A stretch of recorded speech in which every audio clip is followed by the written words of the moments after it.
We've probably all met the kind of people that wear the I effing love science t-shirts and share quotes from people like Christopher Hitchens or Neil deGrasse Tyson. And these people tend to have very similar political beliefs as well. And what's common in their belief system is that they take both something like a political system like liberalism and something like the kind of popular interpretation of science now, and they make both of them absolutes. So they'll at once be believers in scientism and in the kind of universalism of Enlightenment liberalism. And I don't think this is any coincidence.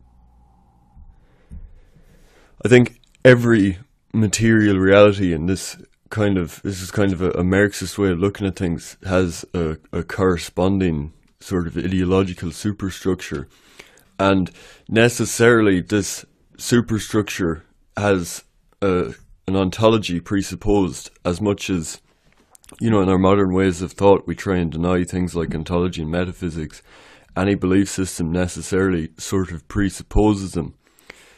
And so I think in the case of liberalism, it's very clear that this is really tied to an Enlightenment view of the universe. And I've heard a philosopher of science say that basically our interpretation of the world historically is always about 200 years behind science. So any kind of popular interpretation of the world will tend to be about, it'll correspond to the scientist way of looking at the world about 2 centuries ago. And I think that's what you see now, is that people have this very kind of materialist, clockwork view of the world that they think is a good reflection of a scientific worldview. And maybe if you're looking at something like the work of Newton, very early physics, then that would be the case. But science has obviously advanced a great deal since then, and it's thrown everything we presuppose about the existence of objects and matter itself up in the air. But nevertheless, people are very wedded to this in a kind of religious way, this much older epistemology that presupposes these scientists themselves, but is fundamentally built on this idea of a universe of things, and that your interpretation of the world starts with the existence of things, and us as a disembodied subject in the world are one of those things. And those things can be broken down into more fundamental constituents, which we'll call matter. And while Voltaire is kind of seen as the preeminent philosopher of the Enlightenment, I think Voltaire was kind of a bulldozer ideologically, and he was the introduction of skepticism against the old kind of scholastic way of looking at the world.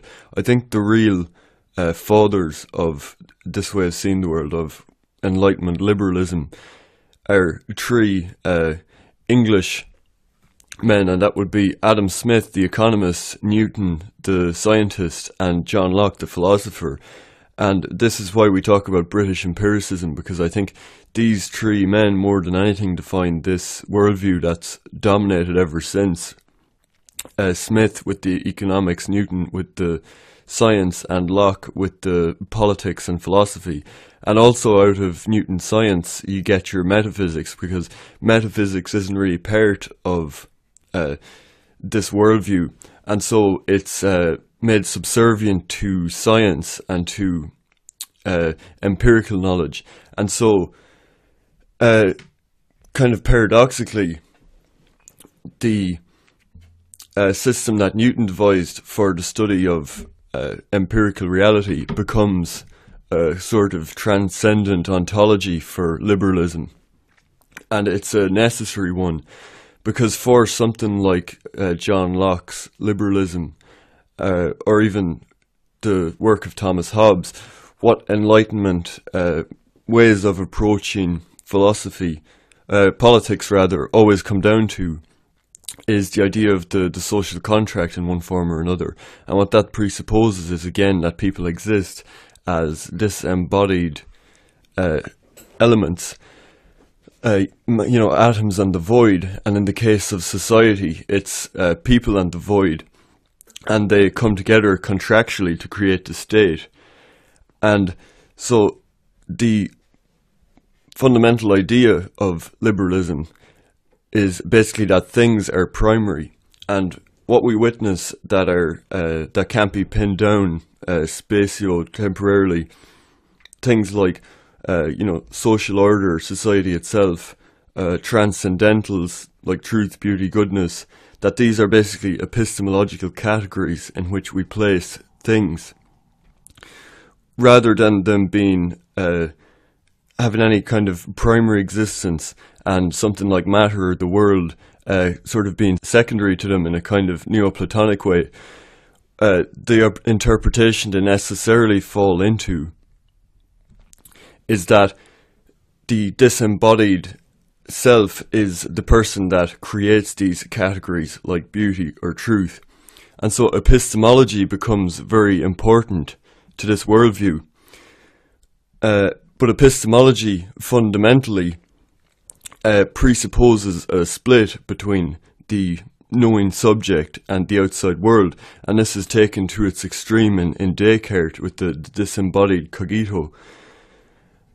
And so the problem with this liberal ontology is that what's left out is what it presupposes, and in having to presuppose this kind of disembodied ontology, it's already necessarily materialistic.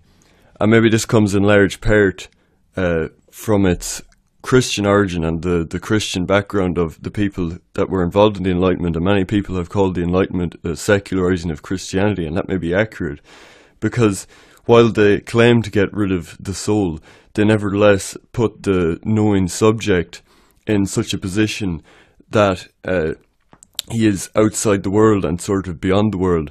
And so the world has to conform to epistemological categories, which in turn need to be justified through the world, which leads to all kinds of paradoxes. And ultimately what we've seen with the descent into postmodernism is that wherever people turn inward to epistemology, epistemology turns out to be the death of knowledge.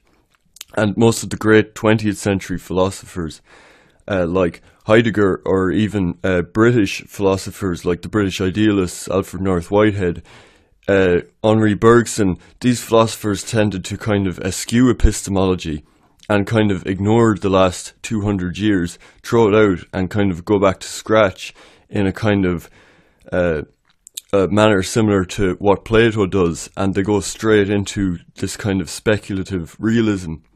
And I think that, much the same way that we're now 200 years behind, we're operating in this Enlightenment view of the world. I think the philosophy of the future will much more conform to the physics now, which gives us a more kind of organic view of the world, where the separation between inorganic and organic, between life and non-life, conscious and unconscious, the lines become very blurred, and we see that these maybe are categories that come from our materialist, separatist way of interpretation.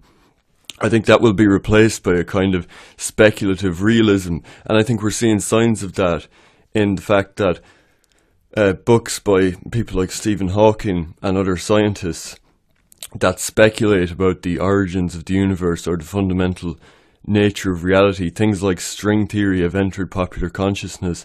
I think the fact that these things are getting really popular again is a sign that people have a desire for this kind of speculative realism, but because of the vacuum left by the Enlightenment and the beliefs I talked about, people necessarily think that it's up to scientists to provide this. And then you get really quite terrible books by people like Stephen Hawking, where he makes philosophical pronouncements about God and the origin of the universe and the nature of being, and it's just page after page of bad philosophy. And so rather than having good philosophers talking about this, good philosophers tend to get ignored because they don't fall into this materialist paradigm. And you get instead political philosophers, you get left-wing academics, you get the more serious philosophers focusing on linguistics in this very kind of solipsistic way, and philosophy becomes irrelevant, And in to fill that void are people like Neil deGrasse Tyson, who give again the very simple answer of another dose of Enlightenment liberalism, the clockwork universe, the universe of things. And so in a certain sense, I think epistemology has led to the death of philosophy. And even people that tried to avoid this Cartesian trap, like the scholastics, the philosophical Catholics and Orthodox, they still necessarily, they've morphed into neo-Thomism. And so they've had to engage with the critical reflection of the Enlightenment. And so there's no going back to a stage before this. It's necessary to transcend this epistemology that ultimately leads to paradox and that I believe is ultimately false. And so I think within this materialist paradigm, it's very difficult to get outside of liberalism because there is so much about the world presupposed in this ontology, this pop science, very popular ontology now, that it's necessarily going to lead to certain political conclusions and beliefs about what constitutes progress and what constitutes the real. And so when someone like E. Michael Jones talks about the need to rediscover logos, and he talks about people like Hegel and Kant in Germany kind of bringing back the logos, I think he's actually onto something in that as long as this way of seeing the world and being in the world operates, there's only so much progress that can be made politically, and ultimately the real revolution is going to have to come in our very way of seeing and being in the world and interpreting that experience. And that's a fact that has been recognized by men like Heidegger, but it's a challenge that still has to be taken up. But ultimately, until we find a holistic way of interpreting reality that is organic and that finds a place for order and for transcendentals and for the true and the good and the beautiful, we will necessarily fall into the kind of debauchery that we witness now.